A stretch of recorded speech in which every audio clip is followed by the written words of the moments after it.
What's up, YouTube? Welcome back to Pursuing Points, where today I am going to talk about every single credit card that's currently in my wallet.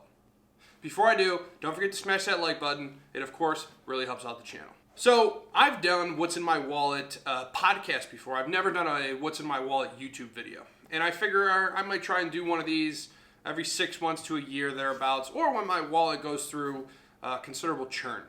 And recently, it has gone through such churn, where I've called for a retention bonus on one card, I canceled another, I signed up for another. Of course, one of the cards that I recently signed up for, I did a video about it. I actually signed up for it live on the show, so if you haven't checked that out yet, be sure to do so. But the other ones I haven't really talked about yet. So one of the reasons I think it's interesting for me to go over what's in my wallet as of January 2020 is this process of sort of taking inventory of your portfolio or your wallet is extremely valuable. And I would encourage you, even if you're not that interested in what's in my wallet, if you take nothing else from this video, take a look at what's in your wallet. I don't know if you want to keep a spreadsheet or write it down on paper, what have you. Write down all the annual fees and then try to, sort of justify its existence, right? Why did you sign up? Why is it still in your wallet? And do you plan to keep it, cancel it, or call about a retention offer once the annual fee is coming up? I'm going to start off with the ones that everybody knows that I already have because I end up talking about them on either every podcast or YouTube video, and this is my Chase Trifecta. Okay, so Chase, as everyone I think knows, but a quick refresher, Chase allows you to combine your point balances into a single product, provided that you have more than one Chase card. And if you have a premium card, such as the Sapphire Preferred, Sapphire Reserve, or one of the business cards, your points are worth more, right? And they're more flexible. You can transfer them out. And so in my case, I take advantage of what's known as the Chase Trifecta, which is the Chase Freedom, the Chase Freedom Unlimited, and the Chase Sapphire Reserve. Now, the Freedom earns 5x on a rotating array of categories. Over the summer, I think it was thereabouts, or maybe it was the fall, I took advantage of the 5x to earn effectively 10x on my recent Apple purchase, which is this iPad that I think is out of view. So check that video out if you haven't already. That card is fantastic if you can take advantage of the 5x when it becomes available. So I basically just look at the calendar at the beginning of the year and try to familiarize myself. Obviously something like restaurants that I can use right away, I make use of. Other stuff like PayPal, in the case of Apple, it was like, I'm considering this new purchase, but it would be nice if I could get a considerable bonus. And so that's what I use the Freedom for mainly. It's not a daily driver, but it has no annual fee, and it just sort of sits there, and then I use it. I sort of strike while the iron's hot, and then, of course, those points get transferred pretty much immediately over to my Sapphire Reserve. Next would be the Freedom Unlimited. So the Freedom Unlimited for me is really my sort of everything else card, right? I have cards for different bonus categories like food and dining or the 5x categories. The Freedom Unlimited earns 1.5x on all purchases. So effectively, if I'm buying something that I can't earn a bonus for, it goes on the Freedom Unlimited. And again, those points, pretty much monthly, I go into my account and I transfer them over to my Sapphire Reserve, just because as long as I have the Sapphire Reserve, it makes a ton of sense for that to be the primary balance because that's where the points are worth the most money. And then finally, rounding out my Chase Trifecta is, of course, again, the Sapphire Reserve, which recently increased the annual fee from $450 to $550, which I also did a video about, and I would encourage you to check out. Listen, I have been considering options beyond Chase for a while. Some other cards that I talk about in a little bit sort of speak to that. For right now, my annual fee came up, I believe it was in January December, thereabouts, and I decided to pay it. Whether or not I plan to pay it again in, I guess, at the end of 2020, early 2021, remains to be seen.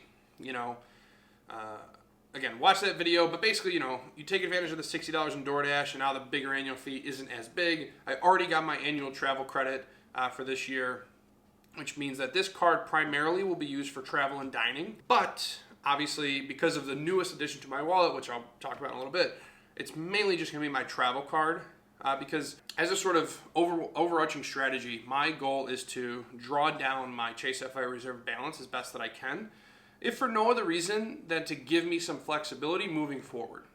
Right now, I can't reasonably cancel or otherwise downgrade my Sapphire Reserve because I have too many points. And doing so would mean I'd lose hundreds of dollars, even potentially over $1,000, depending on what I did. So right now, that's a very core tenet of my portfolio. They're obviously fantastic credit cards, and I've had the Sapphire Reserve ever since it came out, really. So it remains to be seen where it's going to go in the future, but for now, it's in my wallet, and most likely what I'm going to plan on doing is calling and asking for a retention bonus as that time draws near. Speaking of which, if you're not familiar with what I mean by call for a retention bonus, leave a comment and let me know, and I'll try to do a video about that. My last chase card is the Marriott Bond Boundless. Honestly, my favorite redemption with points is entertainment purchases, and specifically entertainment access where you wouldn't otherwise be able to sort of buy your way in. And so I've talked about this a little bit on Instagram, a little bit on the podcast. I'm not sure if I've talked about it on the channel or not, but I use Marriott Points for experiences. They call them moments, right? And this started back with SPG. So when I used to have the SPG Personal Amex, I had a number of star points, and one day, I don't really know what it was. I guess it was like 4 or 5 years ago now. I saw the star points, and I saw that there was a Fish concert at Madison Square Garden on New Year's Eve. And I could get 4 box seats at the SPG box, food and drink all included, for something like 50,000 points thereabouts. Might have even been a little less. So anyway, got 3 friends together, went, incredible experience, would do it again, and in fact, have done it again for, Chris Stapleton, Jennifer Lopez, Justin Timberlake, and Post Malone, all at MSG, all in the box, all by way of Marriott Points. And so for this card, basically this was product change automatically, right? The previous card that I had, the Premier, changed to the Bonvoy Boundless. My Marriott balance is pretty low right now because I recently redeemed for the box seats. So with this card specifically, it's one of those things where, I don't stay at Marriott's. So even though this card does earn 2x on all purchases, it doesn't make a ton of sense in the wallet necessarily, because basically for a 50,000 point redemption, you have to spend 25 grand. So it's one of those things I'll probably end up calling on for a retention offer at some point in the future. But for now, I put some purchases on it, especially in bonus categories. But I would say by and large, it's going to sit there. And then, of course, it has annual benefits. So try to take advantage of those when we can, like a free night. So for now, it's in the wallet, but it's one of those I could sort of live without if I had to. In the worst case, I can actually, you can transfer your chase points to Marriott if I had a redemption that I really want to take advantage of. But yeah, so that's there for now, and it will continue to be so. Next is my Wells Fargo Propel. So I signed up for this card, I think again in the summer. It had a $300 sign-up bonus after you spent $500, $1,000 within the first couple months, which was awesome because it's a no-fee card. So anytime, if you can get $300, even though I consider myself more of a travel points enthusiast, $300 for $0 in fees is, in my opinion, a no-brainer. I love this card. I've done several videos on it, specifically the 7 reasons why I love this card, or 5 reasons. So check that out if you haven't already. But this card for me, basically, moving forward, it offers 3x on streaming services, which is like Netflix, Spotify, Hulu, etc. So it's set up as my payment method on all those accounts, and then I also use it to pay for my AT&T bill every month because I get free cell phone coverage, which previously I was paying I think like $8 a month for. So you can't beat that. And this is again one of those cards where there is a stacking potential here with the Wells Fargo Visa Signature. I haven't signed up for that card yet, but I've long considered it. Truthfully, I won't sign up until such time where I cancel the Sapphire Reserve, just because it doesn't make sense to have both of them right now. It's not as if the Visa Signature has like a big sign-up bonus. So for now, it's just the Propel. I use it for the streaming and for the cell phone, but certainly there is potential for it to become a much larger part of my strategy in the future. Next is the American Airlines Aviator Red Card. This one, I was able to take advantage of a good sign-up bonus. I want to say I got, 60,000 miles about a year ago just for signing up. So I did, and there was no annual fee in the first year.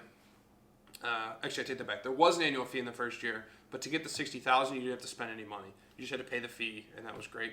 So, that's basically first class round trip to, say, Vegas, which is perfect for $95. I don't use this card. I don't really fly too much on American. JetBlue and Delta, both of which I'm going to talk about a little bit later, are my sort of primary airlines. This is certainly something I'm going to look to cancel and or try and get a retention bonus on when the time comes. For right now, I have it in my wallet, but it's certainly on the chopping block here coming up soon. Next, I have the Bank of America Premium Rewards Card. So I listed this as one of, I think, the most underrated credit cards in a recent video, and I truly believe that. So this card earns 1.5x on all purchases, so it's equal to the Freedom Unlimited in that respect, and also earns 2x in travel and dining. But if you are a Bank of America Preferred Rewards member, which means you meet various balance requirements across all of your Bank of America and Merrill Lynch investment accounts, you can actually earn a lot more. In fact, you can earn up to, I think it's like 75% more of those base earning rates. So I have this card for basically that reason, but also the annual fee is $95, but you get $100 in airline credits every year. It's calendar year, not account year. And so basically the card pays for itself. So what I'll do is pay the annual fee for $95, book a Delta flight and say coach, then go in and upgrade it later using this product, and then that gets reimbursed up to $100. Basically, Bank of America pays you $5 to keep it. Plus, they have a TSA global entry reimbursement, so if you needed that because of friend or family or for yourself, it's good for that as well. I actually called about a retention bonus on this product not too long ago, and was fortunate enough to have been offered, it was basically 2% on top of all of my earnings for 3 months, and then I could earn up to $100 in cash back. So for basically all of November, December, I guess all of October, November, December, I use this card pretty much every day.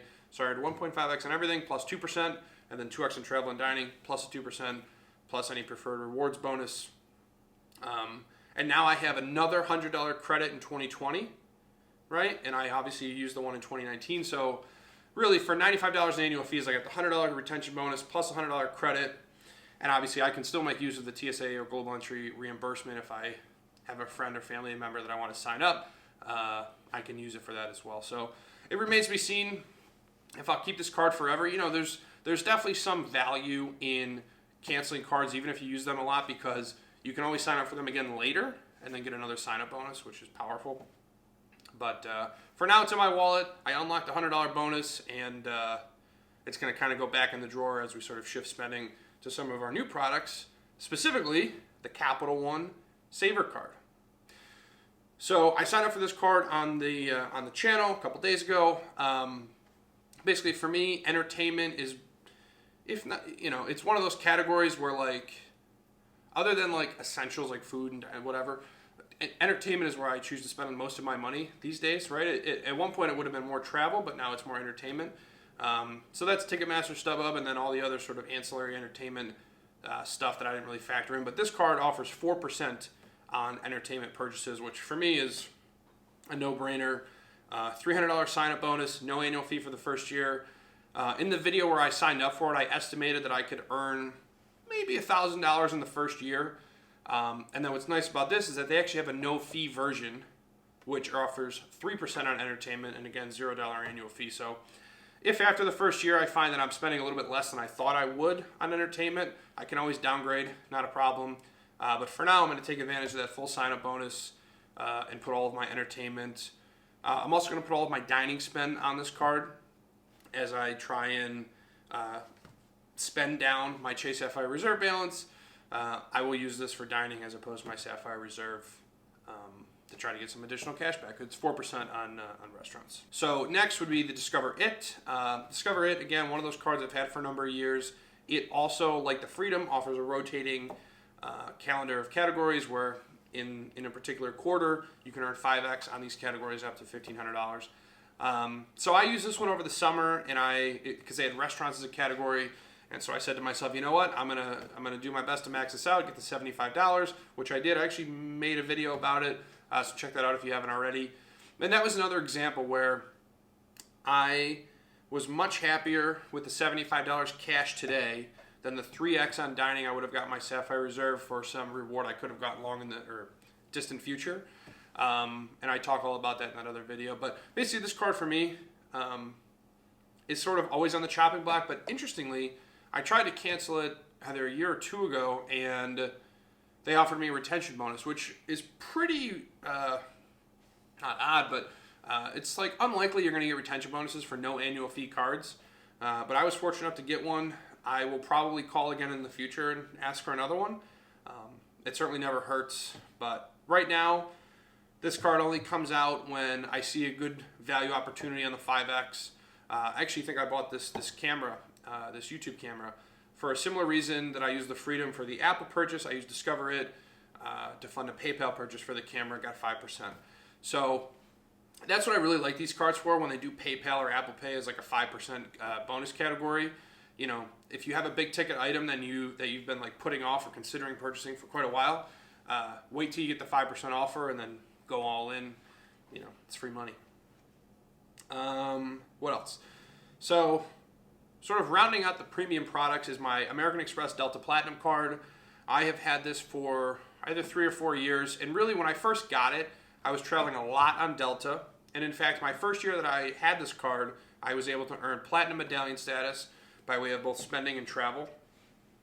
These days, as I've mentioned, not traveling nearly as much as I was then. I've maintained, so let's see, I went from Platinum to Gold, and now I've had Silver last year, and I think I have Silver this year, and so it's really hard to say if I'm going to be able to qualify for Silver again in 2021. Frankly, I don't know how much of a benefit there is. I don't find myself getting upgraded all that often, and in fact, I often will choose to pay for the first class upgrade if it's a reasonable cost. You know, the primary benefit to having Silver is that you earn more medallion miles for each ticket purchased, which is valuable, especially since I recently redeemed a ton of miles to fly myself and a family member down to Houston to watch the Buffalo Bills lose in the first round of the playoffs. Bummer. But basically, this card for me is, because it went through a transformation recently, which I think I'm going to try and make a video about. It went from $195 annual fee now up to $250. And the reason I used it, right, I sort of went on a long tangent there. Let me circle back. When you spend $25,000 a year on this card, you used to get 10,000 MQMs plus 10,000 medallion miles. So 10,000 MQMs will get you almost 50% of the way towards Silver status, which you need 25,000 for. So if you spend 50 grand on this card, that's 20,000 MQMs. You're talking 1 or 2 flights and you're at Silver. And back when I was traveling quite a bit, that was enough to give me, again, the Platinum, Gold, etc. At this point, I don't know that it makes sense to spend $25,000 a year on this card or more just to try to maintain Silver status, right? Silver status is cool, but I don't know if it's worth that much money. And the problem is, when they increased the annual fee, another thing that they did is they took away the 10,000 medallion miles as you hit those milestones. So now, for non-bonus purchases, you're going to earn 10,000 medallion miles and 10,000 MQMs as opposed to 20,010, which you would have earned previously. And for that reason, I'm having serious second thoughts about keeping this card. In fact, this is one of those where my annual fee's coming up, and I'm definitely going to call for a retention offer. I think what my plan will be is call for the retention offer. If they say no, cancel, and then look at the Delta Reserve from American Express. So that card is their sort of premium version. It has lounge access. It has a decent sign-up bonus. And with that one, you spend $30,000, you get 15,000 MQMs. Again, no bonus miles, because they also sort of nerfed that one. But that could be an interesting card, at least for 1 year, to unlock that sign-up bonus, have lounge access, and see how much I use it. But for now, this is still somewhat of a daily driver because I haven't fully shifted all of my spend away from it. But I intend to, right? If I can't get a retention offer, I think I'm going to probably move on from the product, just because my goals and my strategies are changing, and I just don't see myself valuing Silver status to the point where I'm going to want to put $25,000 or even $50,000 in spend on this card when I could put that elsewhere. 2 other cards just to bring up briefly. I have a Citizens Bank MasterCard and a Credit Union Visa card. These are both, I've had them for well over 10 years at this point. They're sort of the anchor of my credit score. I've talked about this before, right, in the canceling credit card video, where you want to have some of those cards that are extremely old because they pump up your average age of accounts. So I don't really use these. I use them maybe once a year and just keep them active, but generally they just sit there. They offer no rewards at all. but they are the basis, the foundation of my credit score, so we keep those. And then the last one I want to talk about is the Bank of America Amtrak card. So I signed up for this because I got a great sign-up bonus offer one day when I was booking a train ticket. I signed up for it right on Amtrak.com as I was going through the checkout process. Something like 30,000 points. And of course, with this card, you get all sorts of additional benefits like lounge access and companion certificates and whatnot, upgrade coupon. So I signed up, got the 30,000, and 30,000 points for me is actually incredibly valuable with Amtrak. New York to Philly is a couple hundred, maybe 1,000 points if you go business class. So I can do that trip a lot, and I can do it a lot, but I don't need to do it a lot, right? It's like a couple times a year for me at most, and so I basically called up Amtrak, I called up Bank of America, and I asked for a retention bonus.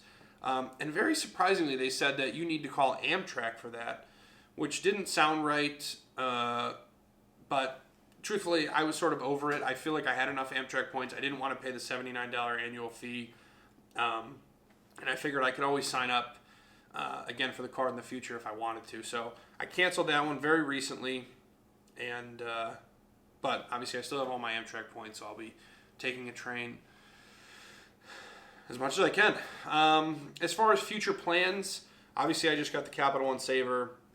I'm always looking at the Delta Reserve and the Delta Reserve and the Amex Platinum. Those two cards have been for years just sort of circling around me. I've long since lusted after them, but it remains to be seen if they make sense in my wallet. It's kind of hard to say. Obviously, if I make up my mind, you will all be the first to know. And I'm also interested in some of the JetBlue cards. Like I said, I fly a lot on JetBlue. I would love to have a larger point balance on there. But basically, for me at this point, what I'm thinking about with JetBlue is I'm basically waiting for a better offer than what's currently advertised, which is 40,000 points for the premium card. So whether that's 45 or 50 or what have you, I just don't really think it's worth signing up because I don't need the points. So I'm going to hold off until I see something that's worth signing up for. And yeah, that's kind of it. I'm very slowly going through a sort of transformation with regards to, my goals have pretty much always been travel, and now they're sort of shifting again to more cashback and entertainment and whatnot. So 2020 will be about trying to pare down some of the products that I have and then sign up for new ones that can help better maximize to what my new habits sort of require. So with all of that, if you have any questions, as always, feel free to leave a comment. Again, this was very helpful for me going through all these products. I used to be much more organized than I am today as far as keeping spreadsheets of all my cards and whatnot. I've just sort of, frankly, been lazy. And so going through this list, looking at all the annual fees I'm paying, seeing all the cards that I have, was extremely helpful, and I would recommend that you do the same. But otherwise, we'll see you guys on the next video, and thanks for watching. Don't forget to subscribe.